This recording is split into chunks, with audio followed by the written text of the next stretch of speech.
Richard Nixon is not just the only American president to resign. He went to his grave never knowing of the prosecutor's secret allegations that destroyed his presidency. This is Watergate Revisited, an insider's view. I'm Jeff Shepard, your instructor in a course entitled Watergate Revisited, an insider's view. We have a disclaimer slide. This is week 5 of a 12-week presentation. It's being presented to the Osher Lifelong Learning Institute at Temple University here in Philadelphia. Today's presentation is focused on the impact of restaffing and the result of virtually complete replacement of the key personnel at both the White House and the prosecutor's offices.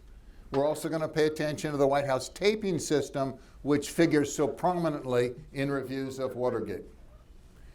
This is the last slide from last week, the dramatic events of April 30th, which capped the collapse of the cover-up.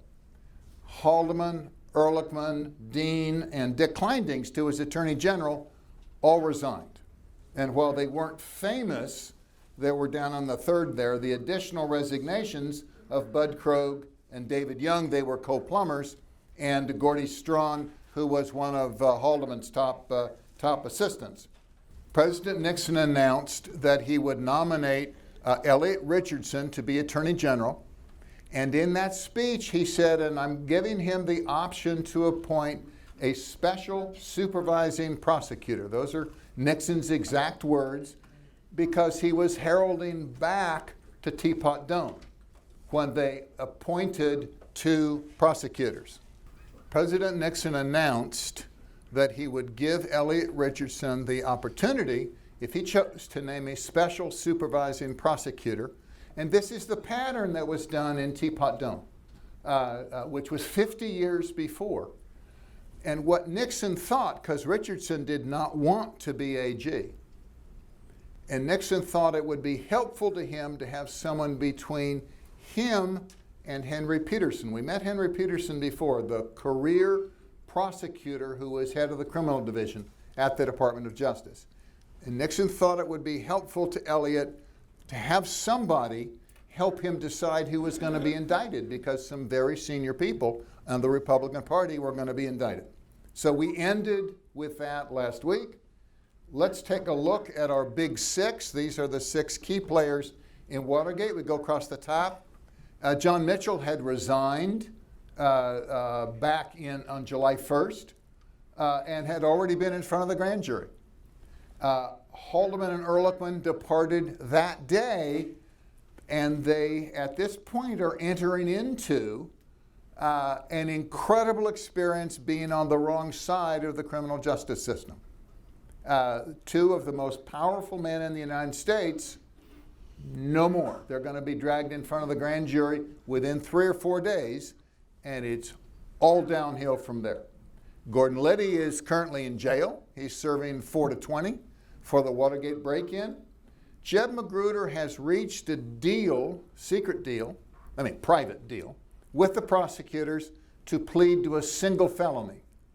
And he doesn't want to announce this because they're fearful that Sirica will put him right in jail. So Jeb is in Never Never Land. He's resigned from the Department of Commerce, and he's just kind of sitting there. And John Dean has switched sides. He's hired Charlie Schaffer, and he's in the process of switching his story. And we'll get into this, but over the course of April, he and his lawyer have 17 different contacts with the prosecutors. And much later, the prosecutors recount from their notes what was done on April 6th and April 8th and April 9th, and we can track John Dean's changing story. And this is terribly important because it really changes. But John Dean has reached a deal with the Ervin Committee, and part of the Organized Crime Control Act of 1970 gave Congress, for the first time, the power to immunize. And John has a deal worked out with Sam Dash of the Ervin Committee to get immunity. The prosecutors, the career prosecutors, would not give John Dean immunity. No plea deal, because they concluded from the course of his stories he was right in the middle of the cover-up. So that's kind of a quick review of where we are. Let's go to what happened at the White House. So Haldeman's gone, the president's first chief of staff, and he brings over from the Pentagon the Army Vice Chief of Staff, Alexander Hague. Now, Hague had been Deputy National Security Director. He's a political general. His career took off because he did so well on the NSC as Kissinger's assistant, but he was sent back to the Pentagon to have a more line responsibility so he could ultimately be in charge of the military. And they bring him over to become Chief of Staff. Now, like Haldeman, Al's not a lawyer, and he has swum with the sharks. You know, he's used to politics, but maybe not at the level that this game is played as Chief of Staff. I'm going to give you two instances where I think Al just plain misinterpreted what people were saying. Now, it's from lawyers, so it might have been deliberate. But it's to a small extent, you got to feel badly for the president because his chief of staff misunderstood. And then Al brings with him, I'm going to put my hat on, I neglected. I have a White House hat here that says RN for Richard Nixon. We're talking about the White House. I stumble across a new hat. Now, I've never worn any of these hats in public, you understand. I mean, none of them. But for here, this is okay. So Al Hague brings with him the General Counsel of the Department of Defense, Fred Bizarre. Fred is very, very unique in this role. He becomes counsel to the president. Fred's from South Carolina. He's a devout Baptist. He doesn't drink. Fred's father was Strom Thurmond's first law partner. And Fred was Strom's legislative assistant. That's the name they used before they said chief of staff on the Hill, for Strom Thurmond. In fact, when Strom Thurmond gave his very, very famous, perhaps notorious, filibuster against the Civil Rights Act, he was allowed one person on the Senate floor other than a senator, one person, and that was Fred Bizarre. So Fred is, and I didn't know this, Fred is a true son of the South. All the Southern senators who are committee chairmen trust Fred because he's one of them. And it comes out at the end when we get to Nixon's demise. As long as Fred was able to say he'd heard nothing on the tapes that unambiguously could be blamed on the president for an unambiguous crime, the Southerners were going to stick with him because they had a true canary in the mine shaft. That was Fred. Now, Fred's a very private guy. He's not a public guy. And one of the nicest things that was said was if you wanted something done with no fingerprints, Fred was your man because he could get stuff done. But he wasn't up front. So we get to the third picture, and it's in color. You see Jim St. Clair. But Jim St. Clair comes 7 months later. What the White House didn't have, and as the cover-up broke and the investigations mounted, they didn't have a public advocate. Now, in England, we divide the lawyer's responsibilities into two parts. Solicitors deal with clients and prep the case. Barristers put on wigs and they go into court and they argue the case. What the White House didn't have and had real trouble attracting was a barrister to go argue their case in court. And Jim doesn't show up, terribly competent guy, but he doesn't show up until January 4th, 1974. So we go on, and I take my hat off, not to Elliot, but we go to the Attorney General designee, Elliot Richardson. It's not clear that he was working for the White House. That's why I take my hat off. Look at him. He's handsome. He has a square jaw. he's right out of central casting. He's a Boston Brahmin. And Boston Brahmins were the upper class of Boston. They traced their descendants from the Mayflower. They talked funny, you know, in that Boston Brahmin accent. And they were the epitome of the Eastern establishment. Nixon needed Richardson because when he was trying to clean house, Elliott had no connection whatsoever with Watergate or the investigation. But Elliott didn't want to come, and here's why. Look at his education. He's Harvard College, Harvard Law School. He clerked for Learned Hand and Felix Frankfurter. He was a politician in Massachusetts first. He was U.S. Attorney, then Lieutenant Governor, then State Attorney General. And then in Nixon's first term, he came down to the federal government, and he was Under Secretary of State. Then he was Secretary of HEW. And then when Nixon was reelected, he became Secretary of Defense. Okay? Safe as can be while the government's melting down elsewhere. But clean. He could be confirmed because there was no question about his prior involvement. But Elliott wanted to run for president. He's got the perfect resume. And getting involved in Watergate was not a good idea. So he didn't want to do it. That's why Nixon said, well, we'll get you a special supervising prosecutor. So he's Attorney General for 6 months. Then he departs. He's a national hero because he quit rather than fire Archie Cox. And then he's appointed by Ford to be ambassador to the United Kingdom and then Commerce Secretary.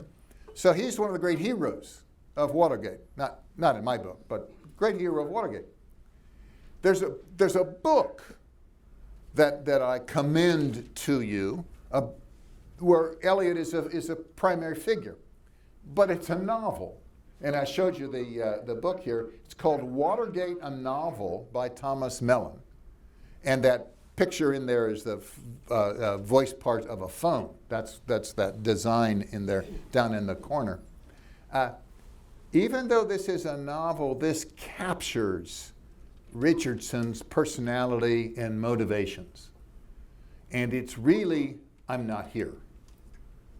Maybe you've heard a president recently say, I don't have a Department of Justice. You know, there's nobody working for me. Well, that could have been said about Elliott. As a part of his confirmation, there was a battle because remember the Democrats controlled 2/3 of the Senate. So he has to go through the Senate Judiciary Committee. And he's been confirmed 3 times already, unanimously, by the Senate. But they want to help him with a special prosecutor.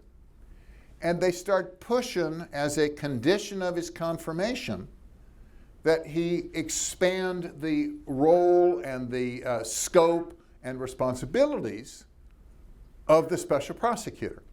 And this became known as the guidelines. And I've reproduced it. I know you can't read them, but that's okay.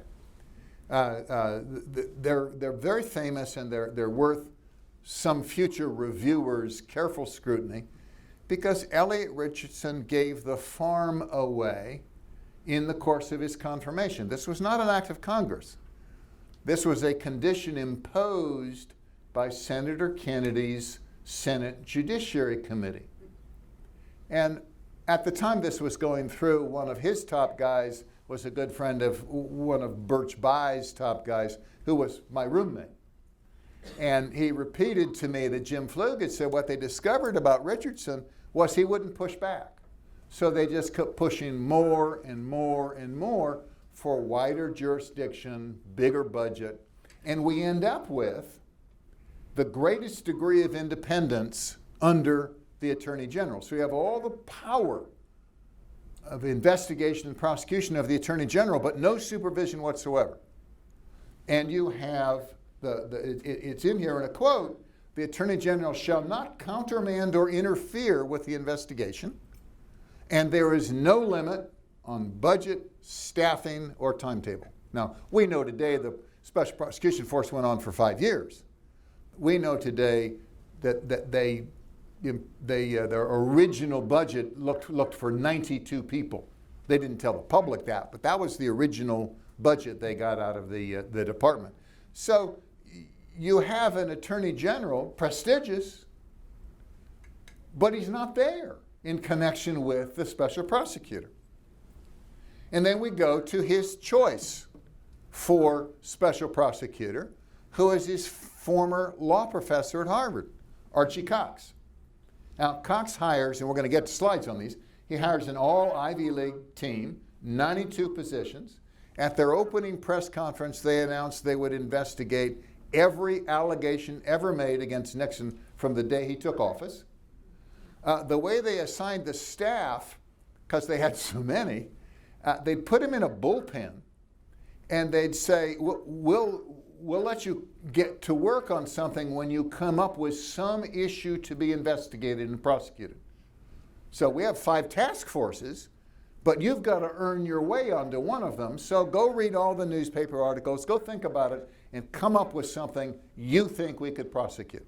And the 5 task forces were Watergate, no kidding, plumbers, fully understand that, campaign finance, because Nixon raised more money than McGovern, campaign dirty tricks, and ITT, that's International Telephone Telegraph. There's this thing about a big contribution to bring the convention to their new hotel in San Diego, but they also had an antitrust thing pending in front of the Department of Justice. In the end, they don't prosecute, so we're not going to spend any time on ITT. Then we go to who Archie is. Archie's Harvard College, Harvard Law School, clerks for a learned hand. And then he was a labor law professor at Harvard, on and off, for 40 years. He's a classic Harvard professor. But what's so interesting is that he staffed the Kennedy political dynasty for the previous 20 years. I mean, he started working with Jack Kennedy in 1954, and he was Kennedy's advisor and principal speechwriter during the 1960 campaign. He flew on the plane with Jack Kennedy. He assembled the Harvard Brain Trust, la-di-da, wait. I brought back my Harvard Law hat. I neglected to put it on, okay? Never worn except last time when I was here. I interrupt this to tell you a little story. I was talking to a guy about a month ago, and he said, "Did you really go to Harvard Law School?" I said, "Yeah." He says, "You're the first person I met who went to Harvard who didn't have to tell me about that in the first 2 minutes." And I said, "Well, I have a degree from Harvard, but I'm not of Harvard. I didn't prep. I didn't go to an Ivy League college. There's no building there named after me. I was part of the rounding error. They needed diversity of geographic diversity from California. So I'll keep it on because Archie is Harvard. He assembles the Harvard Brain Trust for Jack Kennedy's campaign. And his reward is he's named Solicitor General when Robert Kennedy is Attorney General. And the theory was Archie would be the adult in the room, because remember, Bobby Kennedy was hardly out of diapers when he was named Attorney General. So Archie was supposed to keep a steady hand on things. And then he becomes Senator Ted Kennedy's consultant on Supreme Court nominations.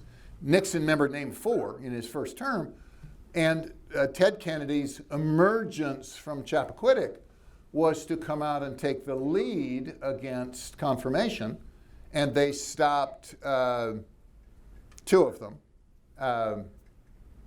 The names will come to me. No. That was much later. This is the guy from North Carolina.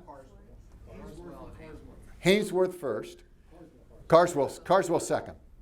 Carswell was the district judge from Florida, but Hainsworth was a good guy, an appellate court judge, but Ted Kennedy led that opposition. He led the opposition to Bob Bork too, but that's under a different president. So Cox becomes the first Watergate special prosecutor. Like Elliott, he stays 6 months. And after Cox was named, and the Boston Globe said this was Ted Kennedy's choice. I mean, he wanted Archie Cox to be special prosecutor. So he immediately appointed 2 other Harvard professors to his initial team. They become associate special prosecutors, James Vorenberg and Phil Heyman. And just in case I forget, I believe James Vorenberg to be the evil genius behind the special prosecutor's office. He hired all the staff. He did the report. I don't think Archie was nearly as brutal and aggressive as James Vorenberg was. Archie taught labor law. James Vorenberg taught criminal law and had real strong feelings about Republicans. His first act, Archie comes to assume his position on right after Memorial Day, so it'll be May 29th. And the very first thing Archie tries to do is to shut down the Ervin Committee hearings. And it's almost, he hand types the filing in court. He says, you're going to ruin the case against these guys because you're going to poison the jury pool and you're going to outsmart yourselves. You're so eager to have this legislative trial where the people have no rights, and you're going to thwart any criminal trial.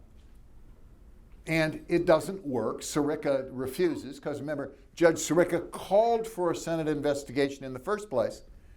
And then Archie's top guy, Phil Heyman, writes a memo to Archie and says, you know, the Ervin Committee's not a bad thing. We can get 2 bites at the apple. We can hear what they have to say there, and then we can prosecute them. So what normally happens is the criminal prosecution is like the inside track on the express. It goes first. But that's not what happened in Watergate. They postponed the criminal indictments for 10 months so the Ervin Committee could have a ball. We talked about that last week, the legislative trial. They promised at their first press conference on June 15th that they would investigate every single allegation made. Vorenberg is saying it. And he says at the beginning, we're going to take an expanded view of our jurisdiction. We're going to investigate every allegation known to have been made against Nixon. If you have any, send them in. And we promise you we'll look at them. Okay? And then they removed the Silbert team. Silbert and Glanzer and Campbell are the career prosecutors who broke the case. And they removed them, and then they postponed the promised indictments for 10 months. So it was quite a turnaround. Now this next is a quote. George Higgins wrote this book, The Friends of Richard Nixon. The book picture appeared earlier. And he hates Nixon. He thinks he's guilty as can be. But he doesn't think his people got a fair trial. And so I'm just pulling a selective quote. In fact, what I'm trying to do for you, because I like you, I'm pulling quotes from books of people who don't like Nixon or are very liberal. These are not books who are pro-Nixon, but I'm trying to show you, and I'll get to it at the end, this stuff was known at the time, and your friends in the media just wouldn't cover it. But it's not, this stuff wasn't suspected. So let's read this together. What he said in the previous paragraph is Cox taught labor law, never prosecuted a case, but he knew where to find people who had. The course of human events being what it is, the people who knew how to prosecute in 1973 were people conditioned directly or secondhand by the Kennedy justice methodology. Imperfectly articulated as it was, that methodology was developed upon the premise that law enforcement should not be passive, but aggressive. The governing hypothesis was that there is an irreducible difference between good guys and bad guys, apparent to and actionable by the good guys. Out of that came target law enforcement. I read to you Justice Jackson's admonition last week that you can't target people, you must target crime. This is the opposite. This is you find who you don't like and you go after them. Upon identification as a bad guy, the suspect may resign himself to merciless investigation, reinvestigation, indictment and reindictment, trial and retrial, until at last the government secures a verdict which ratifies its prosecutor's assessment of the defendant as a bad guy. This is what happened to Jimmy Hoffa. He may have deserved it. He may not have, too. So what you get is Archie coming in, Vorenberg and Heyman from Harvard, and then they go about staffing the office, and they staff the office with people who have prosecutorial experience under the Kennedys. So here's a chart. I know you can't read the chart. Don't worry, I'll help you. We didn't know this at the time because we didn't have Google and we didn't have the full names of the staff. You know, they had 60 lawyers. But I put this together afterwards. One of the items in Leon Jaworski's confidential file was a transition briefing that gave him the resume of all of his top people. And I put this together from that. This is the Kennedy-Johnson Department of Justice. And the names in red are people who joined the Special Prosecutors staff. There are 17 names in red. The top 17 people of the Watergate Special Prosecution Force all came from the Kennedy-Johnson Department of Justice. They'd all worked together. I mean, not cheek by jowl, but they're all in the same department. This is a constitutional inversion. The people removed from office in 1968 by the election of Richard Nixon are now in charge of the investigatory and prosecutorial authority of the Department of Justice. Not because they were elected, but because Elliot Richardson didn't push back and Ted Kennedy, as the operating guy on the Senate Judiciary Committee, imposed these guidelines that let this group be assembled without review. And in the books, they say, well, we didn't have time for FBI interviews, so we hired our friends. We hired who we knew. And there's three groups. The top guys come from the Department of Justice. The prosecutors come from people who are used to prosecuting. And on the left side, you have the criminal division, the labor and racketeering section, and the Get Hoffa squad. These are the people who prosecuted Hoffa and organized crime. And on the right side, down below, you have the Attorney General's offices. And the place where they prosecuted most of the mafia was the Southern District of New York under Robert Morgenthau. So you have, at the core of the Special Prosecution Force, people who made their mark and did their learning at going after the mob. And if you had gone back to Paul Marcus's book about the law of conspiracy, he would tell you that when they went after the mob, they knew they wouldn't get the top guys with their hands dirty. So they had to go after the law of conspiracy and get somebody lower down to say, I did it and he was with me. But when you're prosecuting the mob, just being there puts you at risk. If you treat the Nixon White House as the mob, just being there puts you at risk. And that's, in my humble opinion, that's what they did. They deemed the Nixon White House to be the mob, to be organized criminals. I mean, not irrational after getting to know Gordon Liddy. Not irrational at all, but they did it to the whole staff. And then there are other famous people who pop up. They're in different colors. Over here, Carmine Bellino in green. He joins the Senate Irvin Committee. Down on the right under Southern District of New York, you get Bernie Nussbaum. Bernie headed the House Judiciary's Watergate investigation, later become counsel to Clinton. And Dave Dorson and Terry Lenzner work on the Irvin Committee. So it's kind of getting the old gang back together. Remember the Blues Brothers movie? We're getting the gang back together, you know, and we got a new dragon to slay. We're going after Nixon and his people. I don't want you to think I'm too bitter about this. Okay. I put my hat back on, Because remember, we're using Harvard as the proxy for the Eastern liberal establishment. These are the Watergate prosecutors' Harvard connections. Top three guys, are Cox and Vorenberg and Heyman, are all Harvard professors. And then 26 of the staff prosecutors either went to Harvard College or Harvard Law School. Again, we couldn't do this at the time. And there were others that came from Columbia and others that came from Yale.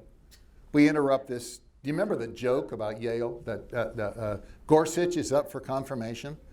And somebody says, don't you think there's a problem that all but one of the Supreme Court justices went to elite law schools? I mean, it's not a normal group of people on the Supreme Court. And he says, they didn't all go to elite law schools. Some of them went to Yale. Okay. Even the press officer was a Nieman Fellow from Harvard. So here we have a picture of the group, fun-loving group, on the steps of the courthouse. 92 people. If 92 people came after Temple University, they'd hang you out to dry. You can't withstand that kind of investigation. So the other thing they did was they removed the original prosecutors. This is Earl Silbert, Seymour Glanzer, and Don Campbell.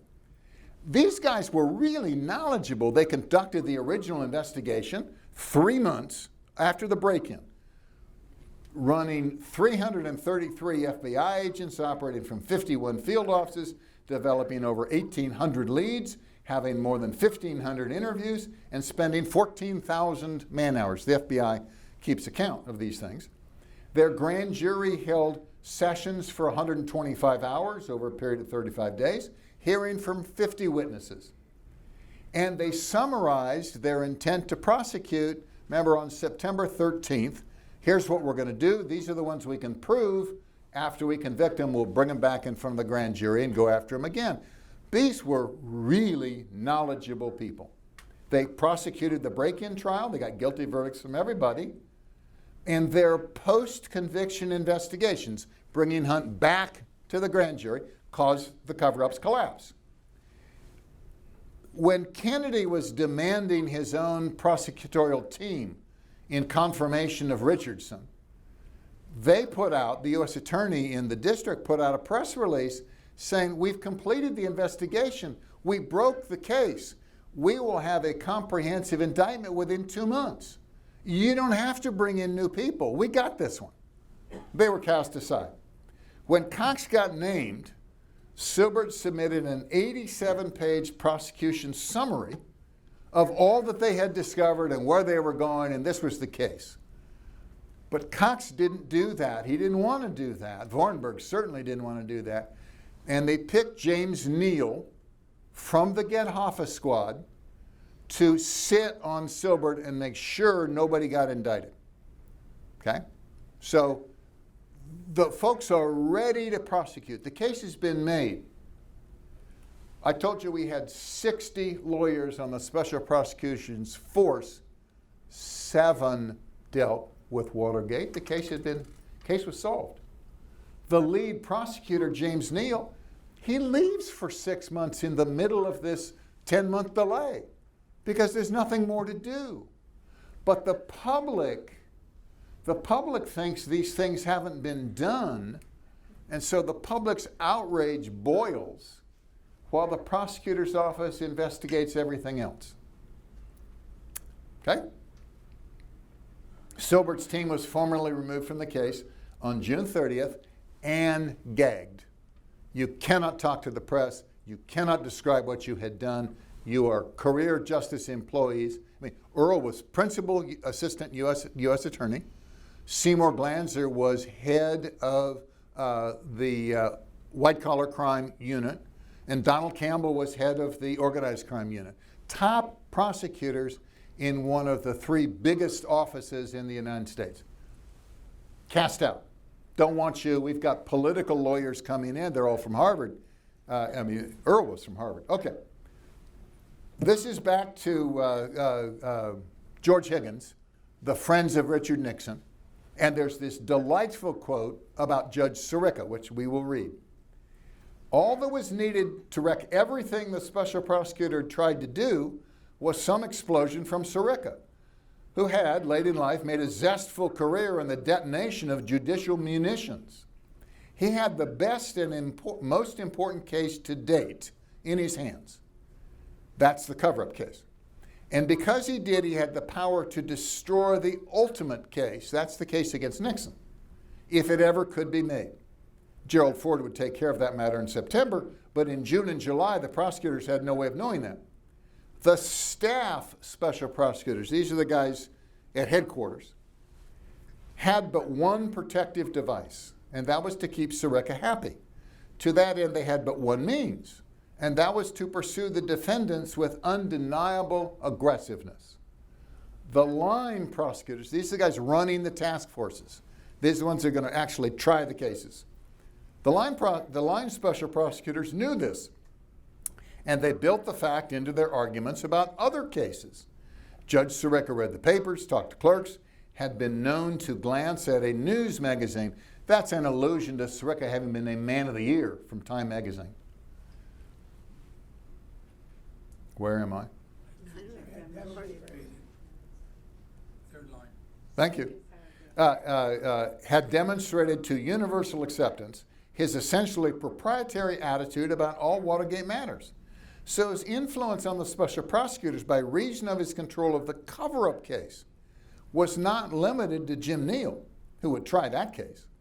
It was also conduced to the behavior modification of Rick Benvenisti on the Plumbers Task Force and Joe Connolly on the ITT Task Force, and in turn affected their relationships with Henry Ruth and Phil Lockevar and Leon Jaworski. This is back to the staff prosecutors. It made the line prosecutors more aggressive, more righteous, and consequently more vulnerable to frustration. That's a dangerous condition for a prosecutor, special or ordinary. So you've got a hanging judge. You've got Ivy League prosecutors. They had an internal telephone directory. They named it the best and the brightest. And they don't like Richard Nixon. I mean, this is the officials from the Kennedy Johnson Department of Justice, prosecutors to the mob, and a bunch of kids, my age, a little bit older, who hated Nixon because of the war. These were people subject to the draft. Remember what happened with the draft? If you dropped out of school or didn't continue, you were going to be drafted. If you were going to be drafted, you were going to Vietnam. If you went to Vietnam, you were going to die. So you talk about hatred. You got hatred today. It's, if anything, worse for a male in a certain age group and girlfriends and family about Richard Nixon. Okay. We concluded that this wasn't going to work. You have all these people that are investigating everything. And so we had this courteous invitation of Archie to leave his employment. And for some reason, the press calls that the Saturday Night Massacre. You probably remember it. I'm kidding, but there are three versions of the Saturday Night Massacre. There's Jim Doyle's, who's the press officer for the prosecution force. There's Al Hague, who was chief of staff, and there's this gentleman who was president of Duquesne University, who did a fawning biography of Archie Cox, Gormley. You got to fall back. The prosecutor had subpoenaed 9 tapes, the first subpoena, and it was before the D.C. Circuit. And the argument was it's a criminal investigation, and the White House was these are presidential conversations, they can't become public. And the circuit court said, please don't make us decide. Don't make us make this decision. Go work it out. So they gave them 2 weeks to work it out. And in that 2 weeks, Cox submits a proposal, 6-page memo, I have it. And it's summarized with the phrase third-party authentication. What we can do, we won't ask for the tapes themselves. We'll get transcripts of the tapes, and we can introduce the transcripts if they apply as evidence. So we can prosecute on the basis of the transcripts. but we'll have somebody that we agree on to say, yes, these transcripts are true and correct. So a third party will authenticate the transcripts. You won't lose, we won't win, but we'll get past this. And the White House at the time didn't think this was good enough. So the DC Circuit went to decision, and the decision was against the White House, turn these over. So then they said, well, why don't we go back to third-party authentication? That was the Stennis Compromise. John Stennis, the most respected senator on basis of integrity, Stennis of Mississippi. But if you remember, he'd been shot on his front doorstep. Some kid was trying to rob him with a .22, and Stennis hadn't fully recovered. So Stennis is weak, great reputation, but maybe his hearing is not as good as it could be. So, but we went forward with the Stennis Compromise thinking that Cox would go along. And this is that first instance where Al Hague misunderstood the patter of a lawyer. Because Hague told the president, if you read Hague's book, may not be true, but this is Hague's version. He told the president, Richardson is prepared to fire Cox if Cox doesn't accept the Stennis Compromise. Okay? So the president's proceeding on. They brought Irvin and Baker down and announced it. Now this is October 19th, it's Friday.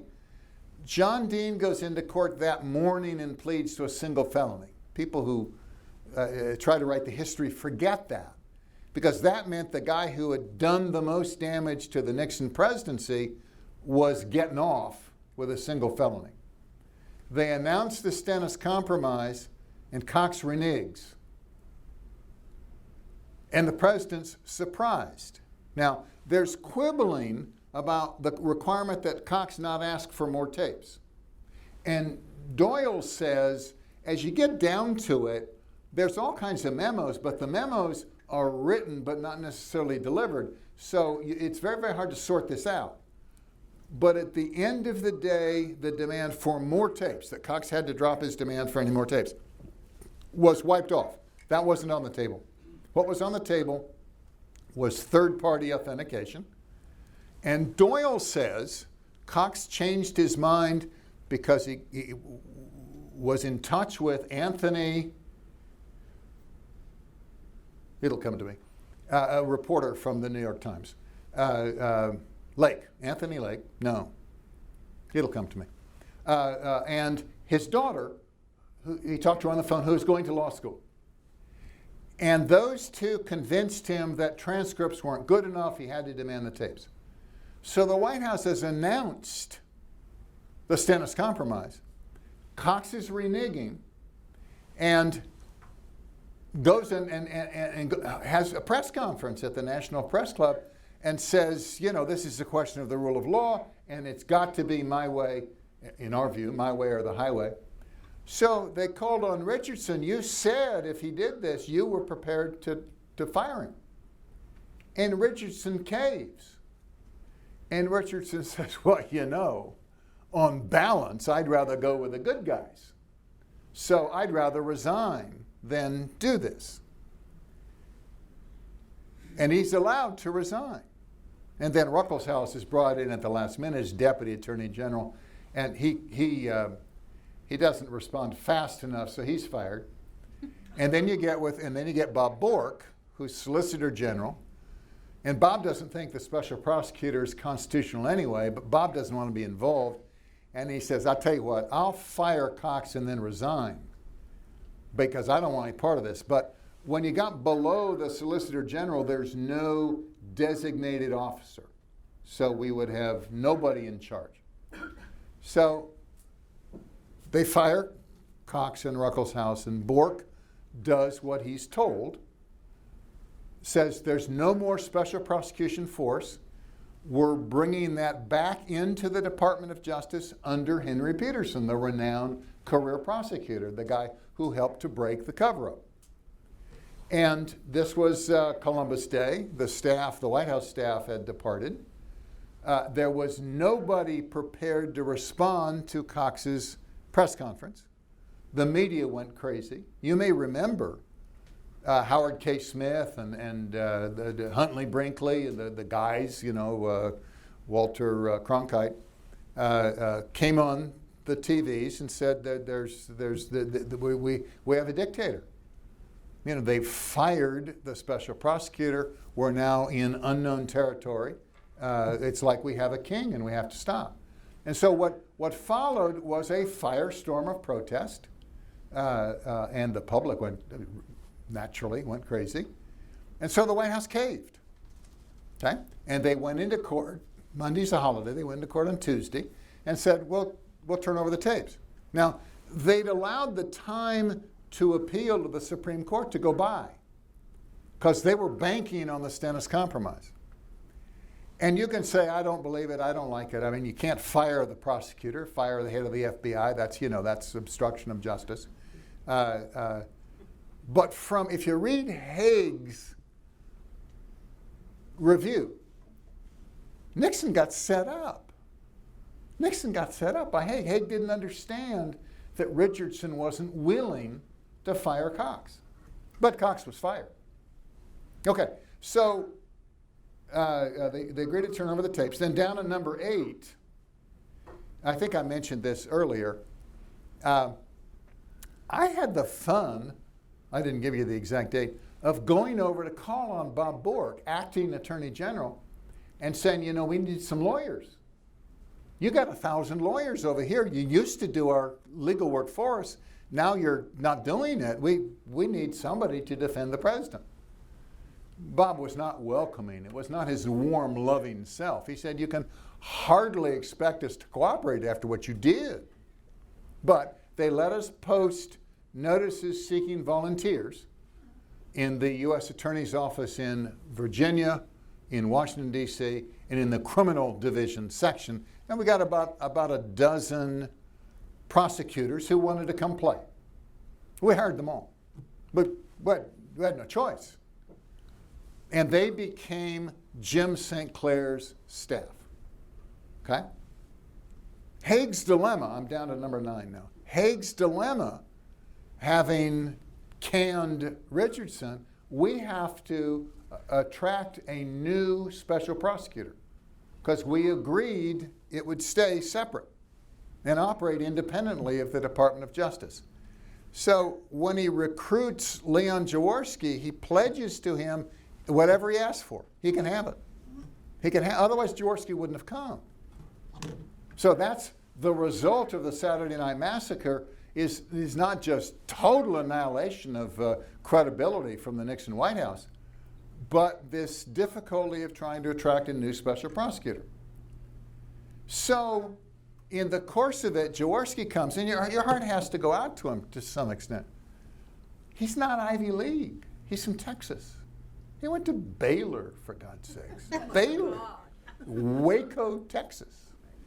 And he parachutes into the middle of a battlefield with a White House on one side that doesn't trust him anyway, and Cox's army on the other side that doesn't trust him either because he's hired by Al Hague. What deal did you have with Al Hague? And he doesn't know what to do. So this is why he's writing these memos to the file, because the judge keeps calling him over to tell him what he thinks he should do, and Jaworski doesn't know where that's going to lead. So he decides, I better make a record. And that's the memos that I have. That's why we have this record. But he also, because the White House is screaming bloody murder at the special prosecutor's staff, specially recruited, Ivy League, hate Nixon. So Jaworski writes a public letter to Ron Ziegler, who's the press officer, the counterpart of Sarah Sanders. When I first assumed this task, I'd been forewarned, based on rumor to be sure, that there were those in the special prosecutor's office who were zealots, determined to achieve their own end regardless of truth. I'm now prepared to assure you after a month of close association with my staff, that this suspicion is totally unfounded. I've worked daily with my principal subordinates, reviewing data being assembled, additional sources to explore, recommendations to consider, and actions to be taken. In my experience at the bar, I've found no group who as a whole are more objective, more fair-minded, and more dedicated to the search for truth than is this unusual group of talented lawyers. Should I find any among them who do not meet the qualifications of fairness and objectivity, I would not hesitate to dismiss them. So there's this public letter out, well drafted, saying, you know, you shouldn't be criticizing the Special Prosecution Force because we're all objective guys here. We're just doing our job. So, Ron, why don't you shut up and sit down? Okay? That's the public letter. Now, in his confidential Watergate file, there's a different letter. And what happens is his deputy, who's Hank Ruth, who's been there from the beginning, writes him a memo and says, I sense what the White House is doing with the House Judiciary Committee. They're going to push it to a vote before the Judiciary Committee gets started. And Jaworski sends a memo back, and he says, you know, Hank, our job is to prosecute crimes. Our job is not to staff the House Judiciary Committee. So don't worry about it. And Ruth sends a memo back saying, look, even Archie, they're foundering. Even Archie Cox would have shared help with the House Judiciary Committee. And Jaworski loses it, and he sends a memo back saying this exchange of memos just isn't worth it. You know, this isn't moving the ball. And then we get the key paragraph. Now let me address myself to the general tenor of your memorandum, which reflects an attitude I've discussed with you before. The subjective conviction that the president must be reached at all cost. It's also reflected in your references to the St. Clair letter. He stated nothing you shouldn't have expected. What's of some concern to me are the discussions, plans, and understandings had and reached between staff members prior to any discussion with me. This results in convictions already being formed, and frankly, under these circumstances, the meetings are of no help. He's saying, you guys are so biased, your only goal is to bag the president, and you have pre-meetings. Before I can get a group together to discuss something, you've all reached an agreement before you come in. So all I get is a unified front, one position. The stubborn fact remains we must be alert not to give support to White House charges that have been leveled against the staff. This is a direct rejection of that public letter. Perhaps it's too late to get objective opinions from others. So I'll do the best I can in the making of decisions for which I, and not this staff, will be held responsible. That's the inside view. The White House is right. You guys are a bunch of zealots. You're out to sink the president at all cost. Okay? I love the phrase. I couldn't have drafted it better. But this is Jaworski's memo. So what did that mean? What does it mean, getting Nixon at all cost? Well, the prosecutors worked with the Watergate grand jury. They told the grand jurors in secret that Nixon had personally approved the payment of Hunt's blackmail demands. Grand jurors named Nixon an unindicted co-conspirator, and they sent the prosecutors' roadmap to the House Judiciary Committee. Now, Cox had announced publicly when he was special prosecutor that he would never name Nixon an unindicted party, co-conspirator, because it was like knifing him in the back. This is Cox's quote, knifing him in the back because he'd stand accused but would never be allowed to come into court to defend himself. But after we invited Cox to leave in the Saturday Night Massacre, all bets were off. And they named Nixon an unindicted co-conspirator. And when that leaked, it was devastating. And they sent the secret roadmap to the House Judiciary Committee to lay out how you could impeach Nixon. If you followed the roadmap, it would lead you to impeach Richard Nixon. So then they worked with the House impeachment staff. They prepared the roadmap. The roadmap wasn't effective. The deal with Sirica was it would be straight factual. No opinions, no conclusions. And it missed the mark. The House Judiciary Committee didn't get it. So what they did, they started meeting with the House Judiciary staff. And then the book says in May, we started a series of meetings with John Doerr and Albert Jenner and top members of their staff. And then they had, and we'll get into this in great detail, they had secret late-night meetings with the chief counsel, John Doerr, and they shared grand jury materials. Now, you aren't supposed to do this. And there's this really funny exchange of letters again, all on the same day, and the letters very helpfully say by hand. And the Judiciary Committee says, we hear you've got a memo about Richard Nixon. And they write back, and they say, well, yeah, but that's confidential. And the Judiciary Committee says, well, we'll subpoena, you know. And the Special Prosecutors write back and say, if you don't subpoena, we'll let you come down and look at it. We don't think you should possess it, but you can come read it. And these letters go, I mean, they didn't go, it's fake, it's papering afterwards. But the result is they secretly meet with the House Judiciary without the White House knowing, and they disclose information that only the grand jury knew, without open court, without the inconvenience of the White House being involved. And what did the House Judiciary Committee do? Of course, it recommended articles of impeachment. But when it came to the Watergate cover-up trial, Nixon's resigned. Nixon's too sick to appear as a witness. But the prosecutors were hell-bent on proving that Nixon had personally approved the payment of blackmail. And they announced it at the beginning of the trial. We will show this. And their witnesses can't do it. The witnesses testify to the opposite. But nobody remembers, nobody knew of the secret allegations to the Watergate grand jury or to the House Judiciary Committee. Okay.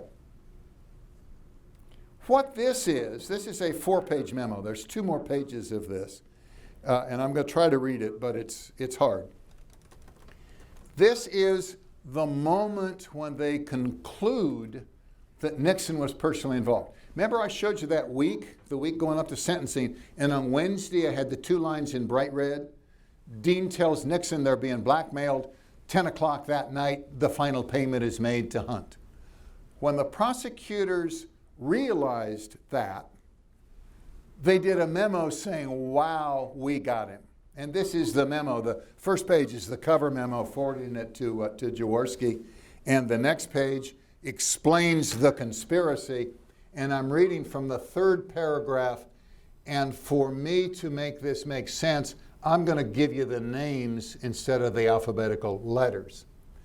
The conspiracy to obstruct justice proceeds smoothly for a number of months until John Dean, a knowledgeable member of the Nixon White House staff, until Howard Hunt, a knowledgeable member of the plumbers, threatens to talk unless he receives additional compensation. At this point, Dean goes to Nixon, who has been, where am I? Who has been reelected in the meantime and who is now unaware of the existence of the conspiracy. Dean informs Nixon of the existence and matters of the conspiracy and of the roles of the various conspirators. Dean further explains to Nixon that in order for the conspiracy to continue successfully, it's necessary to pay a large sum of money to Hunt, who's threatening to talk, and who can implicate a number of the president's close associates in criminal activities, which consequently would embarrass Nixon. Nixon commands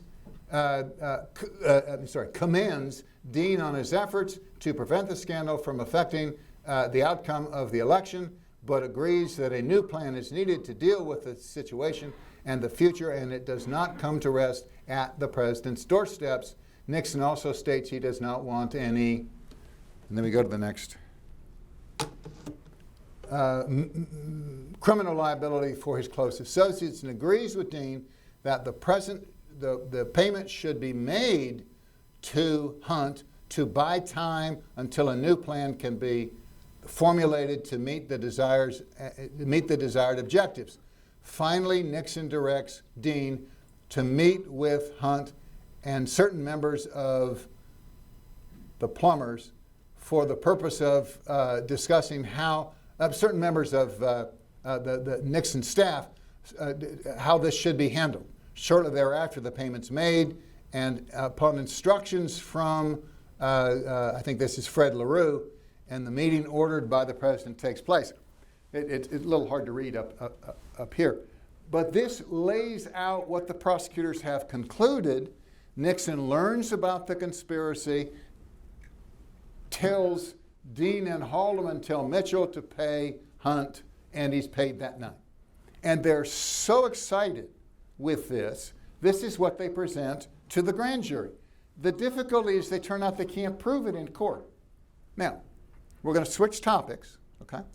Meanwhile, back at the ranch, there's the Irvin Committee, and it's doing its own thing up on the hill, and there's two really dramatic moments in the Irvin Committee.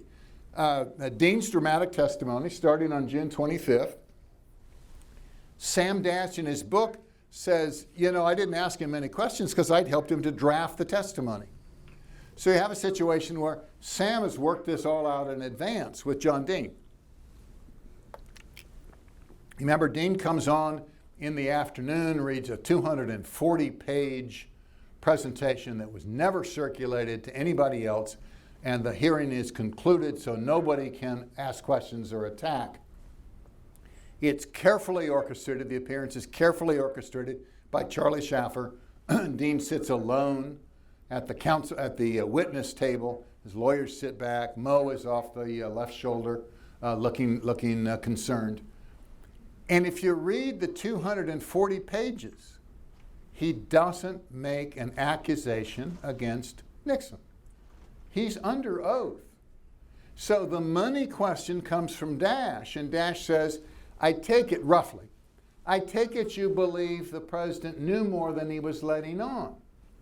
And Dean says, yes, that's what I've concluded. And what he's saying is, I didn't tell the president. There's nothing on tape about me telling the president until March 21st. But upon reflection, somebody must have told the president, because otherwise he wouldn't be a part of the conspiracy. So we know there's a conspiracy because I didn't tell him. The other great disclosure, and they go on and on and on about what a great memory John has, but as I told you before, there's this memo of 19 different instances where there's material discrepancies between what he says and what's on the tapes. And the other dramatic moment was Alex Butterfield's disclosure of the White House taping system on July 16th, 1973. It's really very odd. He shows up on Friday and he admits there's a taping system. It's kind of a fluke. It's a Republican who asked the question, is there any way we would be able to tell whether the quotes are accurate or not? And he says, well, yeah, there's a taping system. He's head of the FAA. There's a meeting in Europe, and he's going to fly the government plane himself. He's an Air Force pilot. And that's what he's concerned with. I hope this won't interfere with my Monday flight to Europe. Please don't call me. And he doesn't tell the White House that he's told them a system exists. He doesn't tell them till Sunday night. He calls Hague and says, oh, by the way. Now, if they had some time, they might have claimed executive privilege. They might have done a lot of things, but they didn't have any time. There are books that suggest Alex is still on the payroll of the CIA. I'm not going there. Nixon is at Bethesda Naval Hospital with a 104-degree temperature because he's got pneumonia. They announce, Butterfield announces. Fred told me, Fred Bizart, my boss, he says, I was watching the TV and Butterfield testified, and so I walked across from the EOB to the West Wing, to Hague's office, and asked him if it were true. And Hague said, yeah, there's a taping system. And Buzz said, is it still on? And Hagues said, yeah, I think so. And Buzz said, maybe you'd better disconnect it. Maybe that's the first step. Okay? So Nixon hesitates on what to do. In his book, he says Ted Agnew told him he should have a bonfire in the Rose Garden, invite all the press, and burn the tapes, because they had to stay private. I remember John Connolly giving that advice in public. What he should do is this. What's interesting in Nixon's biography is he had a division of recommendations from his lawyers. Len Garment, his law partner from Mudge Rose, the House liberal, Len said, that's evidence. You can't destroy it. You've told us you're innocent anyway. And if you destroy it, I will have to leave, and leave with denunciation.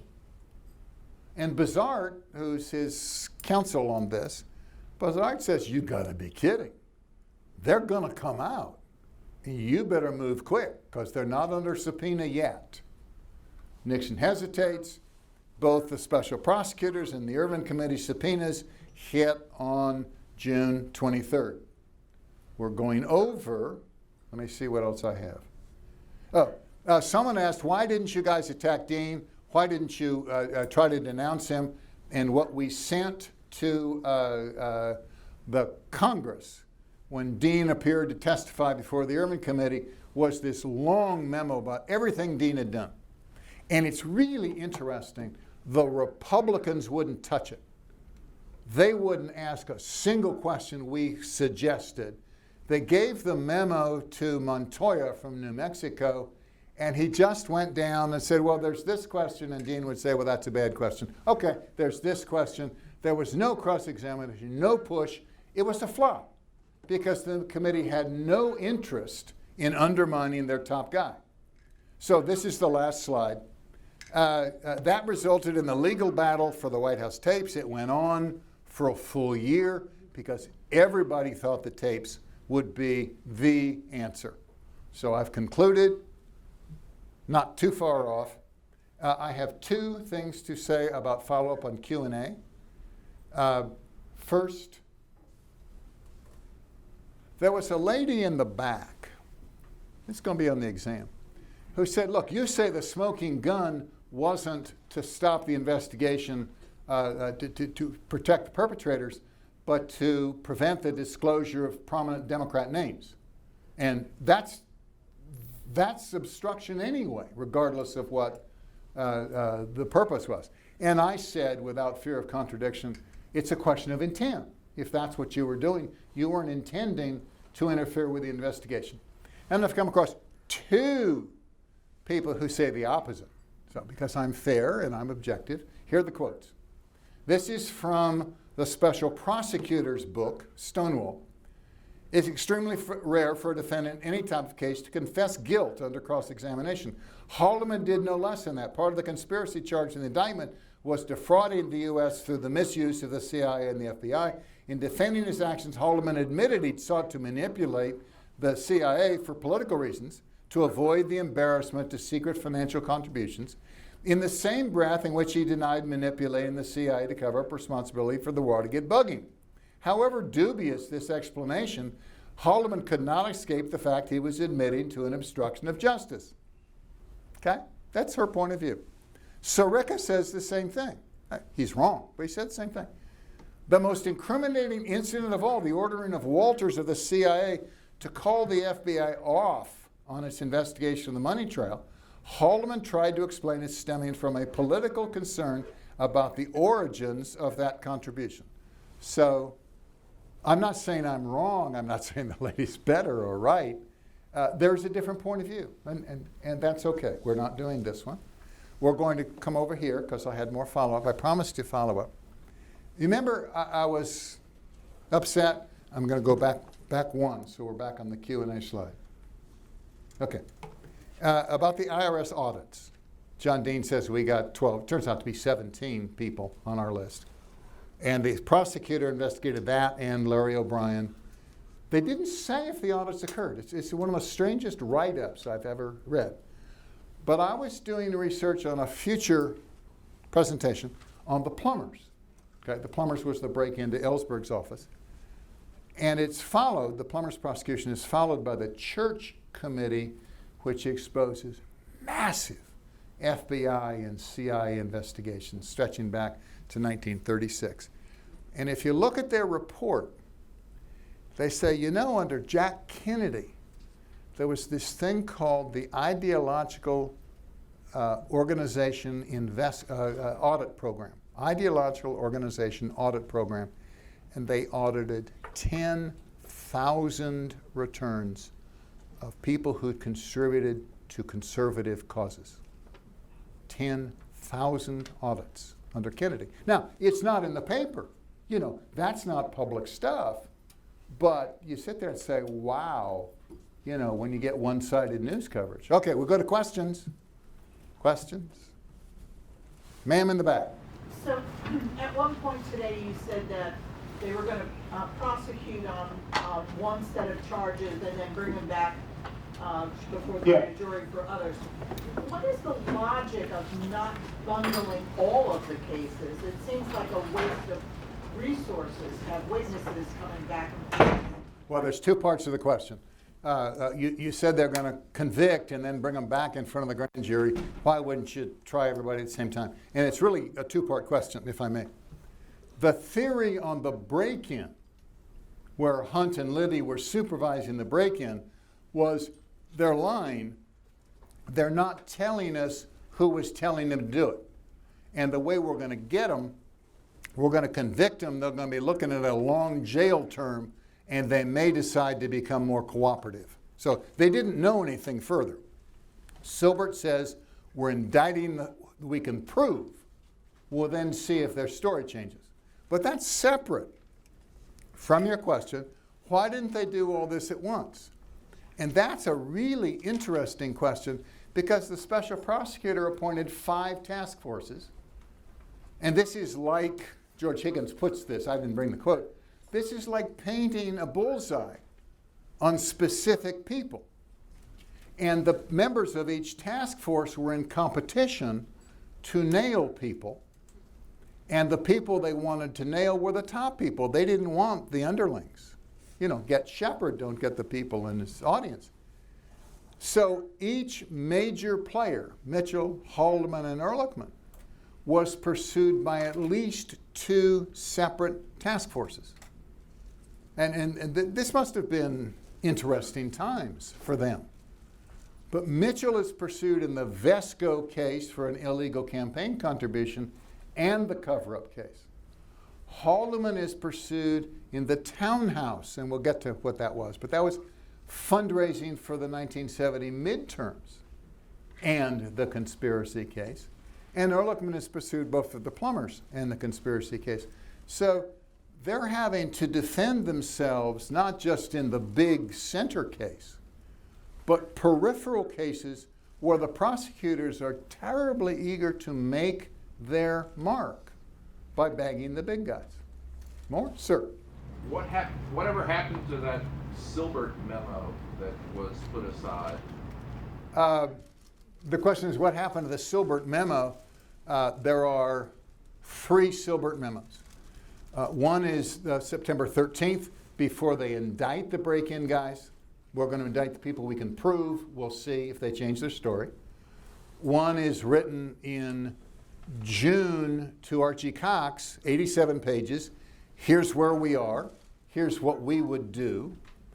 And then there's an interview in September because, and we haven't gotten to it, so it's not part of your question. The prosecutors, the new prosecutors, are worried Silbert and his crew gave Dean informal immunity so they can't charge him. So they interview them again about, and there's a memo about Silbert at that point. My belief, I have the memo, it happens to be here in my briefcase. I maintain the actual indictments of March 1st, 1974 differ in no respect from Silbert's recommendations in June of 1973. But you know, this is like changing doctors. This whole purpose is restaffing.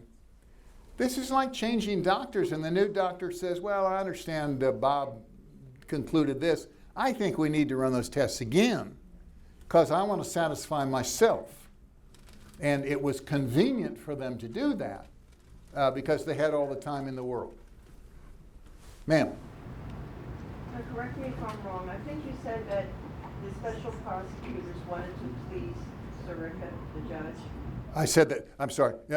Finish your question and then. Anyway, if they had presented him with information, whatever they had, that didn't please him, whatever his ultimate aim was, you know, maybe wanting to get Nixon, what could he have done?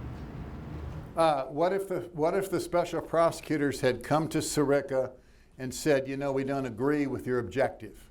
You know, what could the judge have done? What an interesting question. I'll ponder that for the next week. Maybe I'll have a better answer next week. He was Man of the Year, named in January of 1974 for the way he'd done the break-in trial. He was a national hero, and he was in charge. And it wasn't me who said this, it was me reading a quote from George Higgins, who said Sirica was the engineer on the train. And they had no way, without risking blowing up their case, except to keep Sirica happy. Now, what could they have said? That's the interesting thing, if I may. What we're going to learn as we go forward, you got to stick with me here. We aren't even halfway through. We're going to learn the day-by-day documentation of the change in John Dean's testimony. And it's incredible. He doesn't allege there's a conspiracy. He says nothing about Haldeman or Ehrlichman for the first half of the meetings with the special prosecutors. They could have gone to Sirica and said, you know, upon balance, the only witness that can lead us to Haldeman and Ehrlichman isn't trustworthy. But they didn't do that. With Magruder, I shouldn't be getting ahead, but it's so much fun. With Magruder, who's the number 2 witness, the second most important witness, Magruder appears before 5 different grand juries and is interviewed in depth 14 different times by the special prosecutor. Magruder is not that bright to begin with. He's the salesman. He's scared to death. The minute he figures out what they want him to say, he says it. I'll swear to it. And it's amusing because Dean's story is changing, and the prosecutors can't say, well, now John Dean said this happened last week, not this week. And Magruder doesn't know where to go, so he says, whatever you want. And they prepared a memo. I have the memo for him to appear before the court, and it says, you ask him this, he'll say that. You ask him this, he'll say that. And they put an asterisk by each answer where they think it may conflict with a prior sworn statement that he made or another government witness made. So they're warning the prosecutors, stay away from this because we aren't quite sure what he's going to say. It's a 48-page memo. There are 50 asterisks. James Neal said to Fred Bizarre way back when I was on the staff, because Fred told me, he said, we're not sure we can put Magruder on the stand in good conscience because we don't think he's going to be telling the truth. He doesn't know what the truth is. Now, to go to Sirica and say that would be to blow the case up. And nobody wanted to blow the case up. They covered up. We're going to get to this memo in a week or two. Remember, next week we get off for spring break. We're going to get to those memos, and honest to Pete, they'll make your hair stand on end. That they had this material on Dean and Magruder, and they declined to share it with the defense. Oh, I've got 10 whole minutes. Yes, sir. Before you worked for Fred Bizarre, you originally were working under Eagle Crow. Yeah, it's Eggle, but it's Bud Crow. Right. Yes. So my question is, was he not very much instrumental in the formation of the plumbers, and how was he not found culpable? He was. The question is about Bud Krogh and his role as co-plumber. We have a whole weak on the plumbers. I think it's lecture 7 or 8. But oh no, he went to jail. Oh, he was ruined. He was ruined. Yeah, ma'am. This is a sort of generic question. There's this litany parade of people who are being called before the grand jury and called before the grand jury and called before.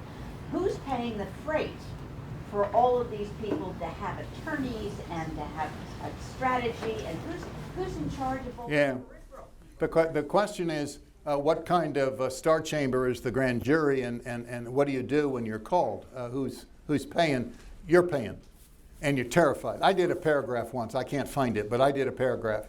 I did a paragraph years ago of the terror that would strike in your heart if you were called before the grand jury, because you don't know if you did anything wrong. Grand jury is this unique institution left over from England, designed originally to protect defendants. Before the king's sheriff could charge you, they had to convince your neighbors you'd done something wrong.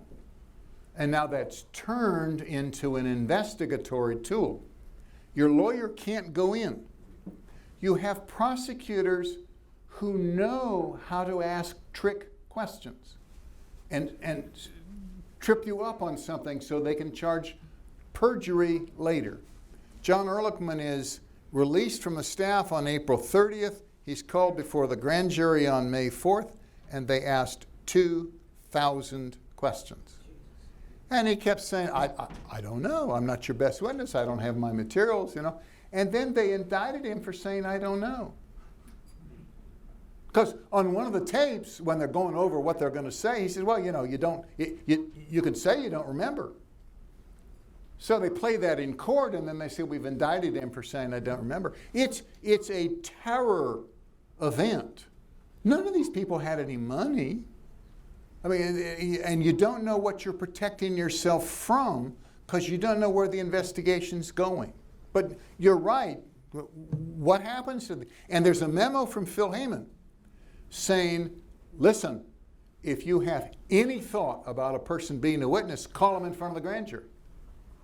You know, don't let them just come in and interview them. Put them in front of the grand jury so we get it under oath. Sir. I noticed when you had that listing of all the Harvard law folks, Yeah. one of them was Justice Breyer. Do you know whether he or any of his other associates did anything notable in these investigations? No, the question is Justice Breyer, who's on the Special Prosecutors team. I had occasion to ask him. My reunion at the 45th year was his reunion of the 50th year, and it came up. He was a summer intern, okay? So that's his role. His brother, Charles Breyer, who's also a judge, worked for the Plumbers Task Force, but I've never run across his name. I only deal with the heads of the task forces, and I would not be so unastute as to suggest that a future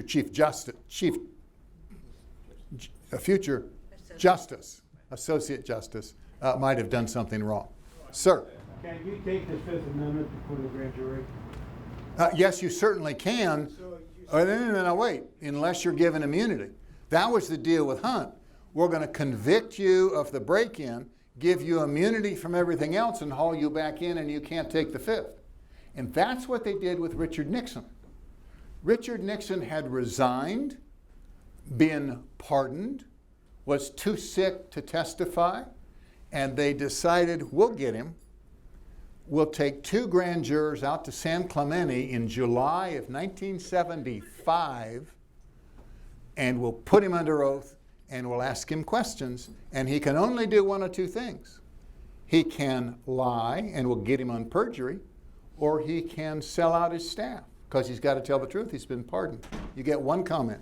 Isn't there a constitutional provision about undue persecution?